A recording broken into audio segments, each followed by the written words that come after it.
That morning, my dad slapped me so hard the imprint stayed on my cheek for 3 hours. I stood there in silence. My brother David watched from across the room, his eyes drifting toward the window as if what just happened was perfectly ordinary, as if daughters get struck for asking questions every day in the Chandler household. By dinner, I cooked a grand feast. Beef Wellington with a truffle crust, roasted potatoes glistening with herb butter, a 2015 Bordeaux that cost more than my first month's rent after college. My brother smiled at my father and said, "Finally, she understands her place." My father nodded, satisfied. He believed I had surrendered. Until they saw who was sitting at the head of the table. I am Sarah Chandler, 34 years old, a structural engineer. And this is the story of how I conducted a controlled demolition, not of a building, but of the foundation of lies my family had built for 12 years. If you're watching this, please subscribe and let me know where you are watching from. Let me take you back to where it started, or rather, where I finally stopped pretending it hadn't been happening all along.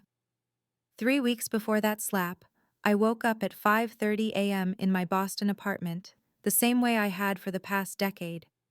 Coffee brewing, laptop open. The Harborview Tower project files spread across my kitchen table, $47 million in structural engineering work, and I was the lead. That morning, I received the promotion I'd spent 6 years earning, Senior Structural Engineer. The title came with a corner office, a 15% raise, and the kind of professional respect I'd clawed my way toward since graduating from MIT. I called my father to share the news. "Good," he said. There was no warmth in his voice, no pride, just that single word, flat as concrete. "But you need to come to Cape Cod next weekend. Family matter, don't be late." He hung up before I could respond. I remember staring at my phone, trying to remember the last time he'd asked me anything about my work, my projects, my life. When David got promoted at his commercial real estate firm 2 years ago, our father bought him a 3-bedroom condo in Back Bay. When I made senior engineer on a project worth 10 times David's annual sales, I got good and a command to appear. That was the first sign I should have recognized. In the Chandler family, a daughter's achievements weren't celebrated. They were noted, briefly, before being filed away as irrelevant. The second sign came every Thanksgiving, every Christmas, every family gathering for the past 15 years. While David sat in the living room drinking whiskey with our father, discussing business, I was in the kitchen, cooking, cleaning, serving, the invisible daughter doing invisible work. I packed my overnight bag that Friday evening, telling myself this time would be different. In my desk drawer sat an unopened envelope from Thornton and Associates, postmarked 2012. I'd assumed it was old tax paperwork from my mother's estate. I didn't give it a second thought. That envelope would change everything. The drive from Boston to Cape Cod took 2 hours and 14 minutes.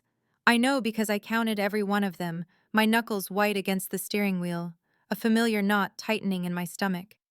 At the office that morning, everything had been different. My colleagues respected me. My project manager trusted me with 7-figure decisions. When I spoke in meetings, people listened, not because they had to, but because I had earned their attention through 10 years of flawless calculations and structures that didn't fall down. But the closer I got to my family's house, the smaller I felt. By the time I crossed the Sagamore Bridge, I was already rehearsing how to make myself agreeable, how to smile through whatever criticism came my way, how to shrink. My phone buzzed. "David, where are you?" 40 minutes out. "Hurry up, Dad's waiting. And don't make this difficult, Sarah. Whatever he needs, just cooperate for once." For once. As if I'd ever done anything but cooperate. As if my entire relationship with this family hadn't been built on swallowing my own voice to keep the peace. "What does he need?" I asked. "You'll find out when you get here." Click. I turned on the radio to fill the silence.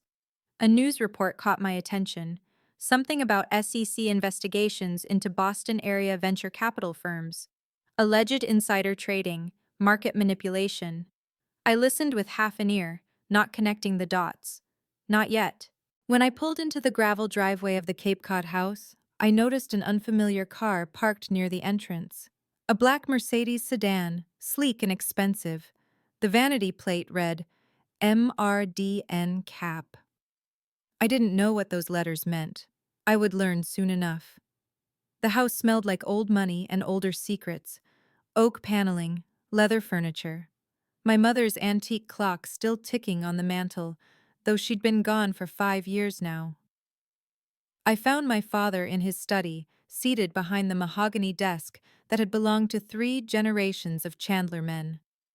Across from him sat a stranger, a thin man in a charcoal suit, fingers steepled, briefcase open at his feet.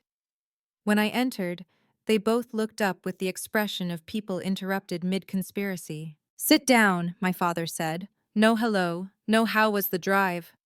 "Wait." The stranger stood, gathered his papers, and shook my father's hand.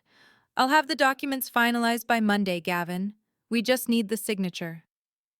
After he left, I finally got a look at my father. Gavin Chandler, 62 years old, former partner at one of Boston's most prestigious venture capital firms.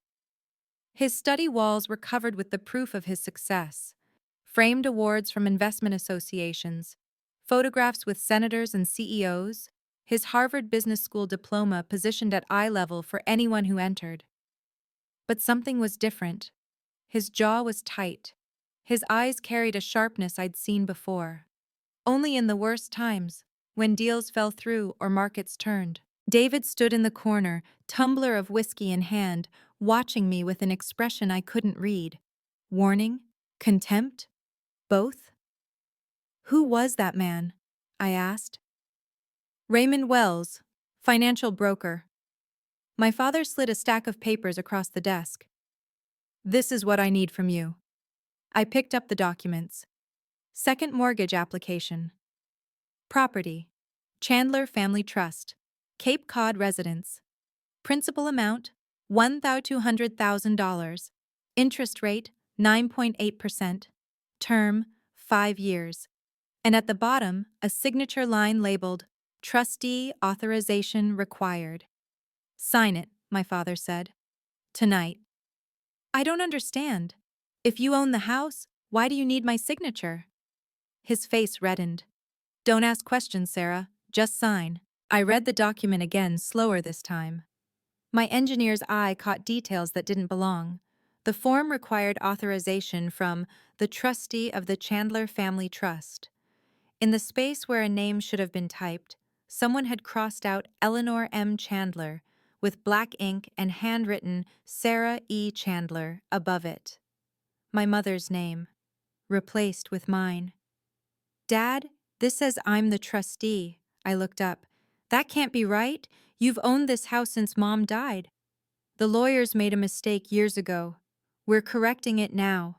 His voice was too controlled, too rehearsed. "All you need to do is sign, and the correction goes through automatically." That wasn't how trusts worked.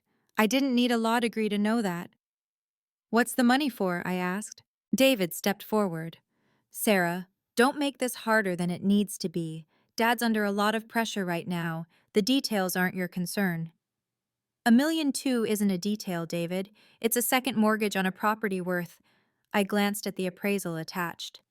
$2.8 million. If something goes wrong, we lose the house." My father stood. "Nothing will go wrong." "Then explain it to me. If this is legitimate, why the rush? Why the secrecy?" "Because you're my daughter, and I'm telling you to sign." His palm slammed against the desk. "I don't need to explain myself to you. You've never contributed anything to this family except your presence at holiday dinners. The least you can do is not obstruct the people who actually matter." The words hung in the air like smoke. I set the papers down. "I need time to review this properly. I'll give you my answer tomorrow." My father's face went from red to purple. "You're refusing me?" March 14th, 8:47 a.m. I'll remember that timestamp for the rest of my life.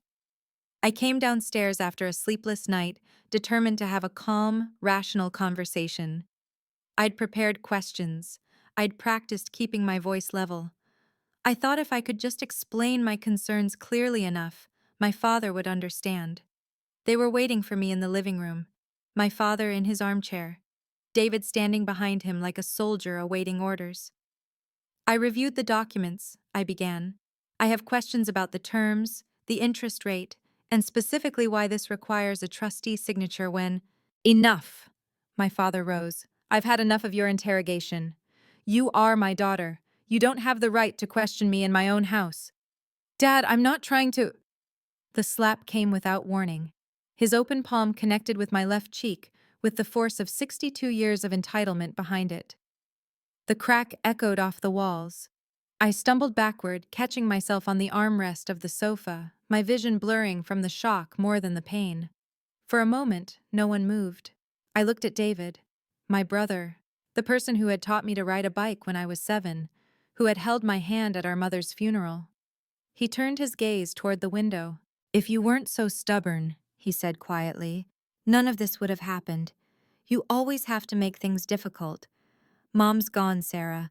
Dad doesn't have anyone else to rely on, and you're too selfish to see it. My father straightened his collar. Sign the papers, or don't bother coming back to this house again. I didn't cry, not because I wasn't devastated. I was, but because something inside me had shifted, cracked, then reformed into something harder. I touched my cheek, already swelling. I need to think, I said quietly. I'll be upstairs. Neither of them tried to stop me. In my childhood bedroom, I sat on the edge of the bed and stared at the wall. The wallpaper was the same as when I was 12 years old, pink roses, faded, peeling at the corners. Then I remembered the envelope. Thornton and Associates, 2012, still sitting in my desk drawer back in Boston. No, wait. I'd brought it with me, in my overnight bag, intending to finally sort through Mom's old paperwork. I reached for my bag with trembling hands. The envelope was heavier than I remembered. I slid it open with my thumbnail, hands still shaking from adrenaline and betrayal. Inside were 3 documents: a cover letter, a legal filing, and a death certificate I didn't recognize. The cover letter was addressed to me, from Margaret Thornton, attorney at law. Dear Ms. Chandler, enclosed, please find the executed trust documents as instructed by your mother, Eleanor M. Chandler, prior to her passing. Per her wishes, you are named as sole trustee of the Chandler Family Irrevocable Trust, which holds title to the Cape Cod residence located at 47 Ocean View Drive. Your mother was explicit. No modifications to the trust may be made without your authorization. No sale, mortgage, or transfer of the property may occur without your signature. Please contact our office if you have any questions. I read it 3 times. Then I picked up the trust document itself. Page 7, Section 4A. Trustee Designation. The grantor hereby names Sarah Elizabeth Chandler as sole trustee of this irrevocable trust, effective upon the grantor's death. No other party, including Gavin Richard Chandler, shall have authority to modify, encumber, or liquidate trust assets without the trustee's written consent. My mother had done this 7 years before she died, while she was still healthy, while my father was still charming at dinner parties and successful in boardrooms and no one knew what was coming. She had known. I grabbed my phone and searched for Thornton and Associates. A woman answered on the second ring. This is Sarah Chandler. I need to speak with Margaret Thornton about my mother's trust. 20 minutes later, I had confirmation. The trust was valid, active, legally binding. Your father came to our office 6 months ago, Maggie Thornton told me, her voice grave. He tried to have the trust modified. I refused. Only the trustee has that authority. Why didn't you tell me? Client confidentiality. Your mother's instructions were to maintain discretion unless you initiated contact. Sarah? She paused. Your mother knew exactly who her husband was. She protected you the only way she could. I hung up and stared at the documents in my lap. 12 years.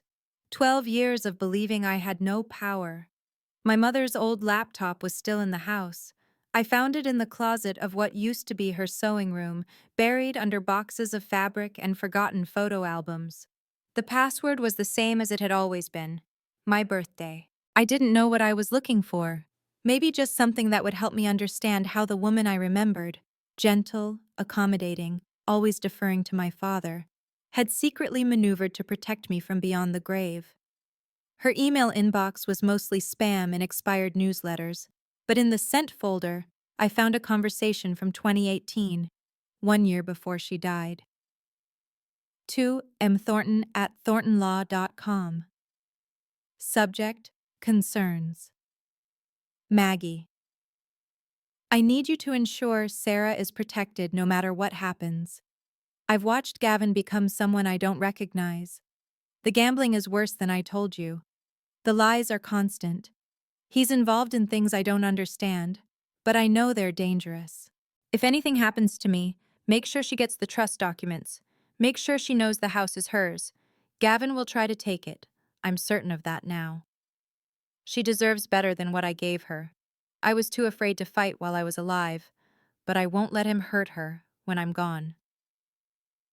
Eleanor. I read my mother's words through tears. I didn't know I was crying. Then I opened a browser and searched for the SEC investigation I'd heard about on the radio. Boston Financial Times.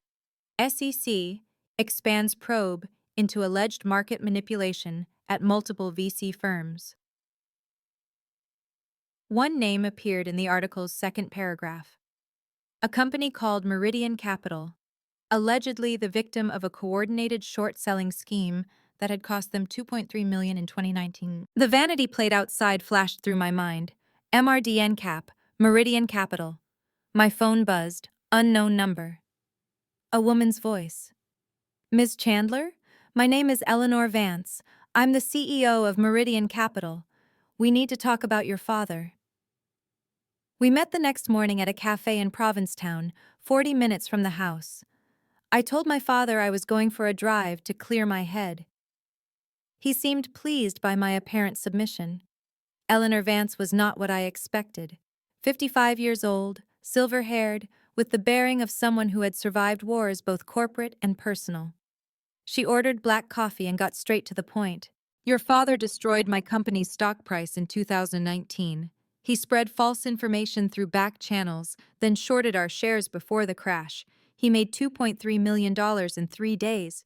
We nearly went bankrupt. How do you know it was him? She slid a folder across the table. Because the SEC has been investigating him for 2 years. I've been cooperating with the federal prosecutor's office. They have emails, trading records, witness testimony. Your father made a lot of enemies, Sarah, and he made a lot of mistakes. I opened the folder. Inside were photocopies of documents I didn't fully understand. Trading logs, wire transfers, internal communications. But one page stopped me cold. A casino marker. $890,000, signed by Gavin Chandler, dated 3 months ago. He's in debt to an illegal gambling operation, Eleanor continued. Nearly $1 million. The $1.2 million he's trying to get from your house? That's to pay off his bookies and reinvest in another scheme. He's drowning, and he's planning to drag you down with him. I stared at the marker. My father's signature. His handwriting. His desperation made tangible. Why are you telling me this? Because the prosecutor needs an inside witness, someone who can confirm the timeline, someone who can get your father to reveal himself in front of people he can't deny. She leaned forward. And because I want justice. He took 18 months of my life rebuilding what he destroyed. I want him to answer for it. I thought about the slap. David's silence. 12 years of believing I had no power. What exactly? I said slowly. Do you need me to do? Eleanor smiled. Have you ever heard of a controlled demolition? I returned to the house wearing the mask of a defeated daughter. I'm still thinking, I told my father when he demanded an answer. Give me until Friday.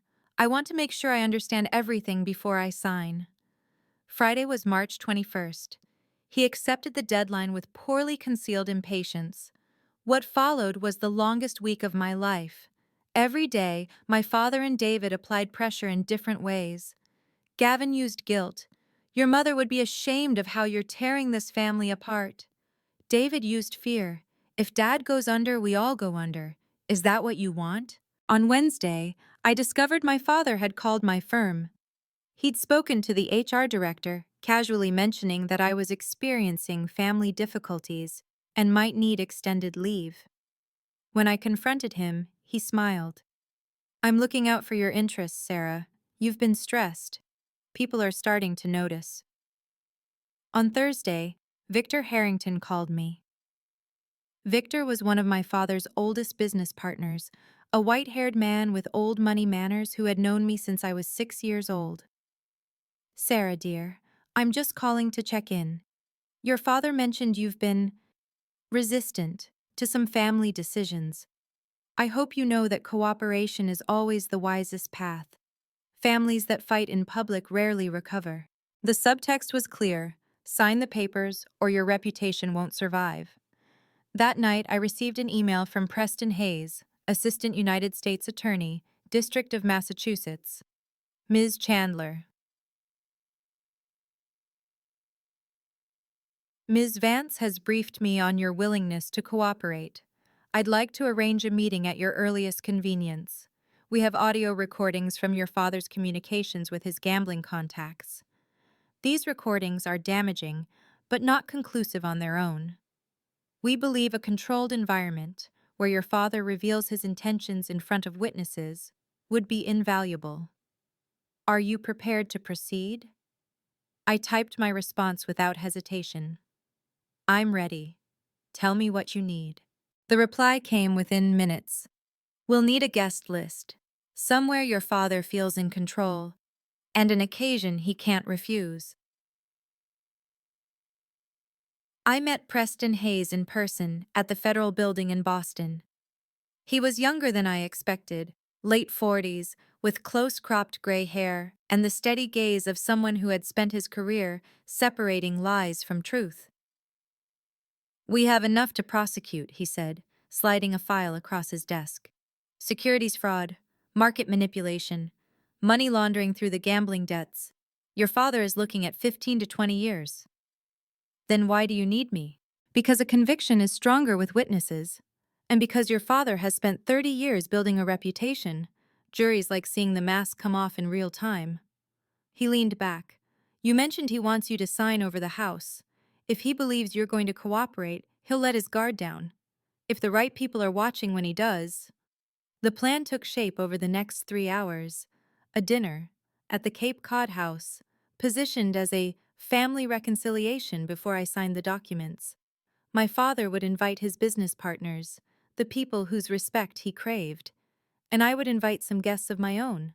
The guest list I proposed: Preston Hayes, introduced as a federal construction client I was courting for a project; Eleanor Vance, introduced as an investor interested in family real estate; Maggie Thornton, the family lawyer whose presence would seem natural; Victor Harrington and 2 other partners of my father's; Raymond Wells, the broker, who would panic beautifully when he realized what was happening. 11 people. March 28th, 7:00 p.m. I called my father that evening. Dad, I've made my decision. I'll sign the papers, but I want to do it properly. A family dinner like Mom used to host. We can invite your partners, make it a celebration, show everyone that the Chandlers are united. The relief in his voice was palpable. That's my girl. Finally, you're acting like a Chandler. David called me an hour later. I knew you'd come around. You just needed to understand your place. I smiled at the phone. Yes, David. I understand perfectly now. David suspected something. I could see it in the way he watched me over the following days. The narrowed eyes, the casual questions that weren't casual at all. Who was that you were talking to on the phone? Why did you drive to Provincetown? Since when do you have federal clients? 3 days before the dinner, I came back from a walk to find my bedroom door slightly ajar. My suitcase had been moved. The envelope from Thornton and Associates was in a different position than where I'd left it. That night, David pulled our father aside. I watched from the hallway, hidden by shadows. "Something's off, Dad. She's too calm. She went from refusing to sign to planning a dinner party? It doesn't add up." My father waved him off. "She's always been dramatic. Now she wants attention before she gives in. Let her have her little moment. After she signs, things go back to normal." I looked through her things. There's legal paperwork I don't understand, something about a trust. "That's old news. The lawyers are handling it. Don't concern yourself with what you don't understand, David." David's jaw tightened, but he didn't argue. He never argued with our father. The next morning, I found him waiting for me in the kitchen. "I don't know what you're planning," he said, his voice low. "But if you embarrass this family, if you do anything to hurt Dad's reputation, I will make your life hell." I poured myself coffee without looking at him. "You know what I find interesting, David? You've never once asked if I'm okay, after what happened." I touched my cheek, still faintly tender. "You just want to make sure I stay in line." His face hardened. "The house you think you're protecting, it's not yours." I took a sip of coffee. "You should read Mom's will more carefully." I walked away before he could respond. My story is reaching its turning point, and I know some of you watching have felt this too. The moment when you realize the people who should protect you are the ones causing the most damage. If you've ever had to choose yourself over someone else's approval, let me know in the comments. And if you want to see what happened when my father sat down at his own table and discovered who I really invited, hit that like button and keep watching. The night before the dinner, I sat alone in my mother's old room. Her presence was everywhere. In the lavender sachet still tucked in the dresser drawer, in the reading glasses folded on the nightstand, in the framed photograph of us from my college graduation. She had been so proud that day. I remember her squeezing my hand and whispering, "You're going to build things that last, Sarah. I know it." I didn't know then that she was already planning her own construction project, a structure designed to protect me long after she was gone. I spread the documents across her bed, the trust deed, now creased from how many times I'd read it, the email printouts from Preston, the guest confirmations, Eleanor Vance, Maggie Thornton, everyone in position. I allowed myself one moment of doubt. Tomorrow, I would lose my father. Not to death, but to something perhaps more final. I would lose my brother, though I wondered now if I'd ever really had him. I would tear down the illusion of family I'd been clinging to for 34 years. Was it worth it? I looked at the photograph again, my mother's smile, the way her hand rested on my shoulder, the words she'd written in that email. "She deserves better than what I gave her." I took out a sheet of paper and wrote a letter to no one. "I am not doing this for revenge. I am doing this because I deserve to stop pretending, because my mother gave me the tools to fight back, and I owe it to her to use them. Because the foundation of this family was cracked long before I was born, and it's time to stop building on broken ground." I folded the letter and slipped it into my pocket. Tomorrow. A knock at the door. Maggie Thornton, arriving a day early as planned. "Sarah, we need to talk. Your father just hired a lawyer to challenge the trust. We have less time than we thought." March 28th, 7:00 p.m. The Cape Cod house had never looked more beautiful or more like a stage set for a tragedy. I'd spent the afternoon transforming the dining room. The long mahogany table gleamed under the antique chandelier, the same one my mother had chosen when I was 8 years old. White tapered candles, crystal stemware, arrangements of white lilies in silver vases, their funeral sweet scent filling the air. 11 place settings, 11 witnesses. The guests arrived in waves. First, Victor Harrington and his wife, Margaret. Behind them came Theodore Nash, another of my father's investment partners, with his signature bow tie and barely concealed disdain for anything that wasn't making him money. Raymond Wells appeared next, the broker, his eyes darting nervously around the room as if he sensed something wrong but couldn't identify it. Then Eleanor Vance, in a charcoal dress that cost more than my car, introducing herself as an investor interested in family properties. My father shook her hand with the oily charm he reserved for wealthy strangers. Maggie Thornton arrived with a leather briefcase, perfectly playing her role as the family attorney here to finalize the paperwork. And finally, Preston Hayes, tall, composed, his federal badge hidden beneath a tailored blazer.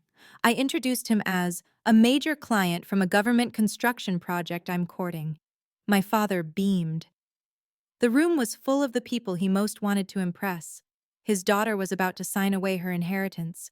All was right in Gavin Chandler's world. David leaned close to me as I poured wine. I don't recognize half these people. What are you doing? Making sure everyone who matters is here to witness, I said. Witness what? I smiled and walked away. Under my napkin, folded precisely, was the trust deed. 12 pages. Notarized. Irrefutable. My father raised his glass. To family, he said, and to Sarah, who has finally learned the value of loyalty. I raised my glass but didn't drink. The main course hadn't even been served yet. I waited until the appetizer plates had been cleared and the beef Wellington sat steaming on the sideboard. The conversation had turned to investments, as it always did when my father had an audience. He was holding court at the head of the table, gesturing expansively, playing the role of patriarch and power broker. I stood. The room fell silent. Before we continue, I said, my voice steady, I'd like to address the reason we're all here tonight. My father smiled indulgently. Of course, dear. You wanted to make an announcement before signing the papers, didn't you? Something about appreciating family? Not exactly. I reached under my napkin and withdrew the trust deed. I wanted everyone here to understand the truth about this house, and about the documents my father has been pressuring me to sign. David half rose from his chair. Sarah, what the hell are you? Sit down, David. Something in my voice made him comply. I held up the document so everyone could see the notary seal. This is the irrevocable trust established by my mother, Eleanor Chandler, in 2012. According to this trust, I am the sole trustee of the Cape Cod property. Not my father, not my brother, me. Victor Harrington frowned. Gavin, what is she talking about? My father's smile faltered. Sarah, this isn't the time. Mrs. Thornton, I turned to Maggie. You drafted this document. Would you please confirm its contents for the table? Maggie stood, her voice clear and professional. I prepared the trust at Mrs. Eleanor Chandler's request. The language is unambiguous. Sarah Chandler has sole authority over all trust assets. No modifications can be made without her written consent. Mr. Gavin Chandler has no ownership interest in this property and no authority to mortgage, sell, or transfer it. The silence that followed was absolute. Raymond Wells's face had gone white. He pushed back from the table slightly, as if preparing to run. My father's jaw tightened. This is a misunderstanding. Those documents were supposed to be... Supposed to be what, Dad? I asked. Hidden from me, like everything else? And now, I said, turning to Preston Hayes, I'd like to properly introduce one of our guests. Mr. Hayes, would you tell everyone who you really are? Preston rose from his seat, reaching into his jacket pocket. When his hand emerged, it held a leather case that he flipped open to reveal a gold badge. Gavin Chandler, my name is Preston Hayes. I'm an assistant United States attorney with the District of Massachusetts. I have a warrant for your arrest on charges of securities fraud, market manipulation, and money laundering. For a moment, no one moved. Then chaos. David lunged toward the door and froze when he saw the two FBI agents who had been waiting in the hallway, summoned by a text I'd sent 3 minutes earlier. Raymond Wells knocked over his wineglass, the red spreading across the white tablecloth like blood. I didn't know anything, he stammered. Whatever he told you, I was just facilitating paperwork. I had no idea. Victor Harrington stared at my father with the expression of a man watching his investments evaporate. Gavin, Tell me this is a mistake. But my father was looking at me, only at me. You did this, he said. His voice was quiet now, controlled, more frightening than his anger. My own daughter. You slapped me for asking questions, Dad. You tried to steal from me. You've been lying to me for 12 years about who owns this house. Eleanor Vance spoke for the first time since the appetizer course. And he's been lying to everyone else for much longer. Gavin, in 2019, you manipulated my company's stock and made $2.3 million while nearly destroying everything I built. Did you think no one would ever find out? Preston approached with handcuffs. Gavin Chandler, you have the right to remain silent. Anything you say can and will be used against you in a court of law. My father didn't resist as the cuffs clicked around his wrists, but his eyes never left mine. Your mother would be ashamed of you, he said. No, I replied quietly. She's the one who gave me the weapons to fight back. She knew exactly who you were. They led him out through the front door of the house he thought he owned, past the guests he'd hoped to impress, into the waiting federal vehicle. He didn't look back. After the federal agents escorted my father out, David remained. He stood against the wall near the doorway, arms crossed, face pale but defiant. The other guests had scattered, Victor Harrington murmuring about reassessing partnerships, Raymond Wells practically sprinting to his Mercedes, Theodore Nash shaking his head as he called his own lawyer, but David stayed. You're insane, he said. You've destroyed this family over what? Some old paperwork? A slap? I walked toward him slowly. David, do you know what Mom wrote in her trust? Not just about the house. I don't care what she... Section 7B. I pulled out my phone, where I'd photographed the relevant page. Any beneficiary who participates in, witnesses without intervention, or verbally supports physical abuse against the trustee shall be permanently removed from all beneficiary designations. Maggie Thornton stepped forward. That provision is legally enforceable. On March 14th, you witnessed your father strike your sister and subsequently blamed her for the incident. I have a signed statement from Sarah and corroborating evidence from her medical records. Medical records? David's voice cracked. The bruising was documented when I visited an urgent care in Provincetown, I said. I told them I fell, but the photos don't lie and neither do the timestamps. David's face cycled through shock, anger, and finally, something that might have been fear. Sarah, you can't. We're family. Were. I held his gaze. You had a choice that morning, David. You could have said something. Anything. Instead, you told me it was my fault. You chose your side. So what happens now? Now you have 48 hours to collect your personal belongings from this property. After that, if you enter without my permission, you'll be arrested for trespassing. He stared at me as if seeing me for the first time. You're not the sister I knew. No, I agreed. I'm better. The fallout was swift and measurable. 3 days after the dinner, my father's arraignment made the Boston Financial Times. Former VC partner arrested at family dinner. Daughter orchestrates takedown. The article detailed the charges. 3 counts of securities fraud, 2 counts of market manipulation, 1 count of money laundering. Combined maximum sentence, 15 to 20 years. Bail was denied. The judge cited flight risk. My father had accounts in the Cayman Islands that the prosecutors discovered during their investigation. He would wait for trial in federal custody. David's implosion happened in slow motion. Within the first week, 3 of his largest commercial real estate clients terminated their contracts. We can't afford the association, one of them told him, according to the voicemail David left me in a rage. Your family is toxic. He lost the Back Bay condo, the one my father had bought him. Without Gavin's money propping him up, he couldn't afford the maintenance fees. By April, he was renting a studio apartment in Quincy. Raymond Wells surrendered his broker's license before the SEC could take it from him. The investigation into his role was still ongoing, but his career was effectively over. And Eleanor Vance sent me flowers. The card read, "Justice delayed is still justice. Thank you for your courage." I kept the card in my mother's jewelry box, where I'd started storing the things that mattered. The strangest part was the silence. For the first time in my adult life, no one in my family was calling me with demands, guilt trips, or obligations. The phone didn't ring with David's accusations or my father's commands. I sat on the deck of the Cape Cod house, watching the ocean, and realized I didn't know what to do with peace.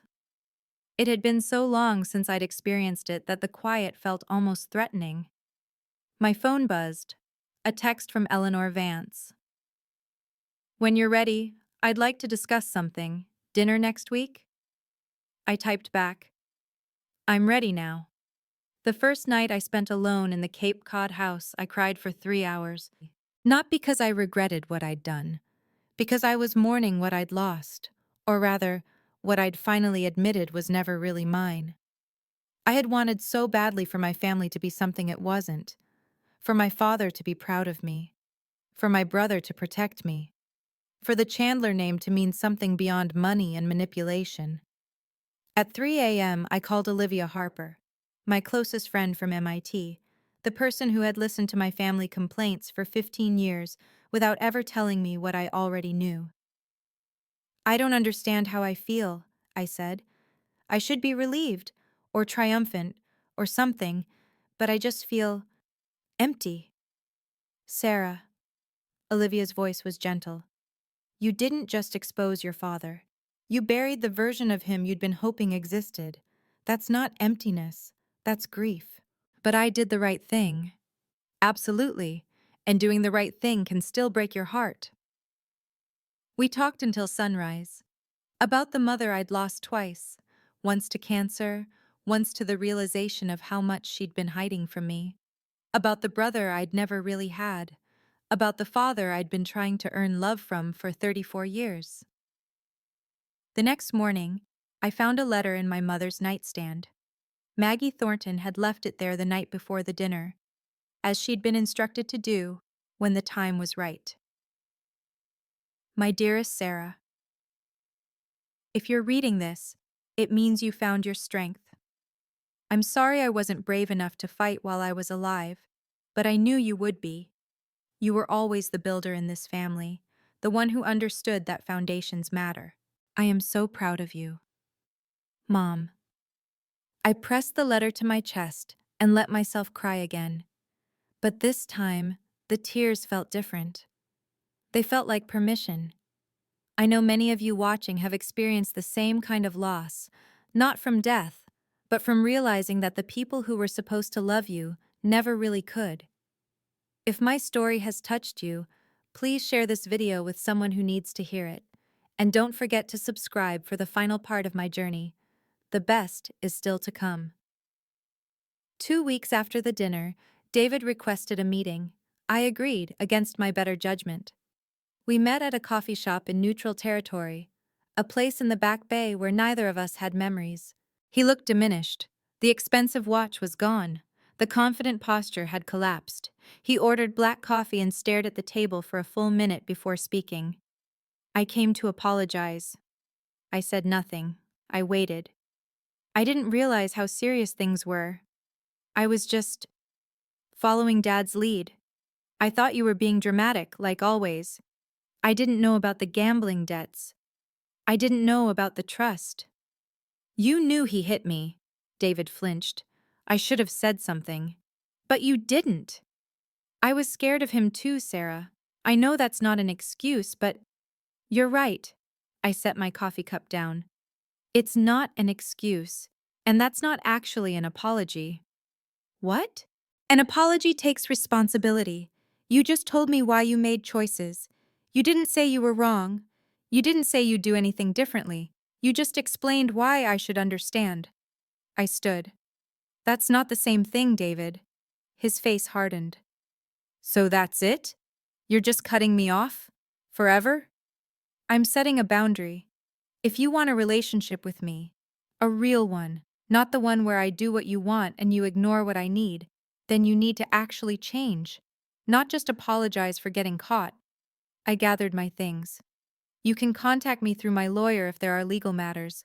Otherwise, I don't think we have anything else to discuss. This is insane. You're throwing away family over. Family is a choice, David. One you stopped making a long time ago. As I left, I caught him taking out his phone, angling it toward me. Recording, probably planning to post something on social media about his unreasonable sister. Same David, same instincts. I smiled to myself and kept walking. The preliminary hearing took place in May, 2 months after the dinner. I was subpoenaed as a witness, though Preston Hayes assured me my testimony wouldn't be the centerpiece of the prosecution's case. They had the financial records, the trading logs, the recorded calls with the gambling operation.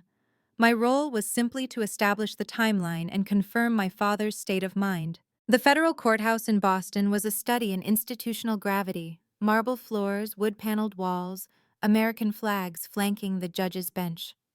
I sat in the gallery next to Eleanor Vance, watching the proceedings with the detachment of an observer rather than a participant. My father entered in an orange jumpsuit. No tailored suit, no Harvard cufflinks. His hands were shackled in front of him, his posture somehow diminished despite his efforts to stand tall. He saw me in the gallery. Our eyes met. I expected to feel something: anger, satisfaction, perhaps even pity. Instead, I felt what I imagined a structural engineer feels when watching a condemned building finally come down. Not pleasure exactly, just the completion of an inevitable process. The prosecutor presented evidence for an hour: trading records from 2019, wire transfers to offshore accounts, the audio recording of my father negotiating with his bookmaker, his voice unmistakably desperate. I need more time. The money's coming. I have a property I can leverage. When the recording mentioned the Cape Cod house, several members of the gallery murmured.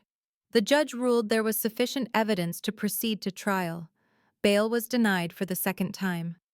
As the marshals led my father out, he passed within 5 feet of my seat. He paused, just for a moment. "Sarah." His voice was hoarse. "I'm still your father." "Yes," I said quietly, "and I'm still the daughter you never saw clearly." He opened his mouth to respond, but the marshals urged him forward. That was the last time I saw Gavin Chandler as a free man. The call from Victor Harrington came in early June. I hadn't expected to hear from him again. He'd been one of my father's closest allies, and I'd assumed the dinner had permanently poisoned any potential relationship between us. But his voice on the phone was different now, respectful, almost cautious. "Sarah, I want to be direct with you. I was appalled by what happened that night. Not just at your father, but at myself. I spent 30 years trusting a man who was lying to everyone around him." "Why are you calling me, Victor?" "Because I need an engineer I can trust, someone with integrity. My development group is starting a hospital project in Rhode Island. $120 million. And I'd like you to be the lead structural engineer." I was silent for a long moment. "You're offering me the biggest project of my career because my father turned out to be a criminal?" "I'm offering it because of how you handled yourself. Anyone can be born into a successful family. It takes actual character to hold that family accountable when they cross the line." He paused. "I've worked with a lot of engineers, Sarah. I've never seen one stay that calm under that kind of pressure." I accepted the project. Not because of what it meant for my career, though it meant everything, but because it felt like the universe was finally responding to the question I'd been asking my whole life. What am I worth when no one is propping me up? The answer, it turned out, was more than I knew. That same week, Eleanor Vance made a different kind of offer. "I want to fund a foundation," she said over dinner, "for women escaping financial abuse. I want you to run it." I didn't hesitate. "When do we start?" 6 months later, the Cape Cod house finally felt like home. I'd renovated cautiously, keeping the bones my mother had loved while adding new spaces that reflected the life I was building. The sewing room became my office. The guest bedroom was converted into a small library. On the deck, I installed a telescope my mother had always wanted but never bought. The Haven Foundation launched in October. Seed funding, $500,000, drawn from the restitution payments the court ordered my father to make to his victims. Eleanor Vance had requested that a portion be directed to the foundation, and the judge agreed. Our first client was a woman named Michelle, 42 years old, 3 children, married to a man who had drained her retirement accounts and hidden assets in shell companies. Within 6 weeks, we'd connected her with forensic accountants, family law attorneys, and a safe place to rebuild. I didn't know places like this existed, she told me at our second meeting. I thought I was trapped.